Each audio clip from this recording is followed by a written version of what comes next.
गांव के बाहर एक छोटा सा चबूतरा था। वहीं रोज की तरह चाचा रामस्वरूप बैठे थे, हाथ में चाय, पास में टूटी पड़ी कुर्सी, आंखों में अनुभव और दिमाग में सन 1985। तभी उनका भतीजा मोनू आया। मोनू के हाथ में मोबाइल था और चेहरे पर ऐसा उत्साह जैसे अभी अभी अमेरिका से सीधा गांव उतरा हो और साथ में फ्री वाईफाई भी लाया हो। मोनू बोला, चाचा एआई आ गया है। चाचा ने चाय का एक घूंट लिया और बोले, आ गया है तो बैठा दो, मैं थोड़ी देर में वहां पहुंचता हूं। मोनू बोला, नहीं चाचा, एआई घर में नहीं, मोबाइल में आया है। चाचा ने मोबाइल को ऐसे देखा जैसे उसमें से अभी सांप निकल आएगा। फिर मोनू की तरफ देखते हुए बोले, अरे पहले बताना था ना, मुझे लगा कोई नया इंजीनियर आया है। मोनू ने मोबाइल दिखाया, चाचा देखो ये मेरी फोटो है, लेकिन बनाई एआई ने है।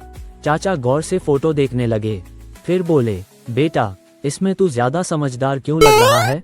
मोनू बोला, चाचा एआई है, फोटो को थोड़ा एडवांस बना देता है।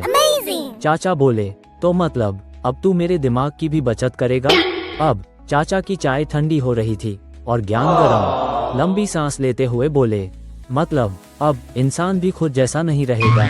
मोनू आगे बोला, चाचा और सुनो, एआई से फोटो बन रही है, वीडियो बन रहा है, आवाज बन रही है, और तो और चाचा एआई कहानी भी लिख देता है। अब चाचा चौंके और बोले, अरे राम राम, तो फिर लेखक क्या करेगा? मोनू बोला, चाचा लेखक अब उस कहानी में सिर्फ कमेंट करेगा। चाचा बोले, तो क्या अब मैं भी कमेंट बॉक्स में जाकर बैठ जाऊं?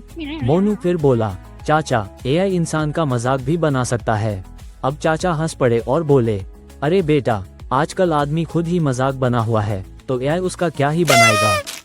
आखिर में चाचा ने सवाल किया, बेटा एआई झूठ पकड़ सकता है क्या? मोनू बोला, नहीं चाचा। अब चाचा को थोड़ी दिलचस्पी हुई, बोले, तो फिर ठीक है, क्योंकि हमारे यहाँ झूठ ही सबसे ज्यादा चलता है। चाचा ने चाय खत्म की, उठे और बोले, देख मोनू, एआई अच्छा है, लेकिन याद रखना। मोनू बोला, क्या चाचा? चाचा मुस्कराए और बोले, अगर इंसान के पास अक्ल ना हो तो एआई भी छुट्टी पर चला जाता है। अब चाचा की बात सुनकर मोनू की आंखों में ऐसा भरोसा जैसे अभी दुनिया बदल डालेगा। और चाचा जाते हुए मन ही मन सोचते हैं, माना कि एआई तेज है, लेकिन देसी अक्ल तो अभी भी इंसान के पास ही है, और जब देसी अक्ल साथ हो तो मशीन भी तालियां बजा देती है। दोस्तों, अगर आपको ये कहानी अच्छी लगी हो तो अपना प्यार और सहयोग जरूर दीजिए, ताकि ऐसी और देसी कहानियाँ आप तक पहुँचती रहें। धन्यवाद।